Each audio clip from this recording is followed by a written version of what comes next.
పద్మపీఠం, దాని మీద ఆయన పాదాలు, మెడలో వేసుకున్నటువంటి సాలగ్రామాల మాడలు, ఇలా ముందుకొచ్చినటువంటి వక్షస్థలం, శ్రీదేవి భూదేవి వాళ్ళకి చుట్టినటువంటి పుష్పాల మాలలు, మొలకి పెట్టుకున్నటువంటి నాగాభరణం, ఆ పైన ఈ చేత్తో పట్టుకున్నటువంటి చక్రం, ఈ చేత్తో పట్టుకున్నటువంటి శంఖం, ఇలా చూపిస్తున్నటువంటి వరదహస్తం, దాని నిండా వజ్రాల తాపడం, ఇందరికీ అభయం ములిచ్చు చేయి కందువకో మంచి బంగారు చేయి అని అన్నమయ్య పొంగిపోయినటువంటి ఆ చెయ్యి, సున్నా చుట్టినట్టున్న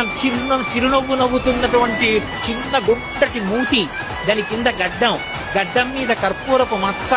కళ్ళు ముక్కు కప్పుతూ పై వరకు పెట్టినటువంటి ఊర్ధ్వపుండ్రాలు, దాని మీద అంత పొడుగున వజ్రాలు తాపడం చేసినటువంటి కిరీటం, ఈ చేతి మించి అలా కిరీటం మించి ఇలా దిగినటువంటి పెద్ద తోమాల, ఆ స్వామి దివ్యమంగళ విగ్రహాన్ని పైనుంచి కిందకి, కింద నుంచి పైకి చూసి పరమ సంతోషాన్ని పొందాడు.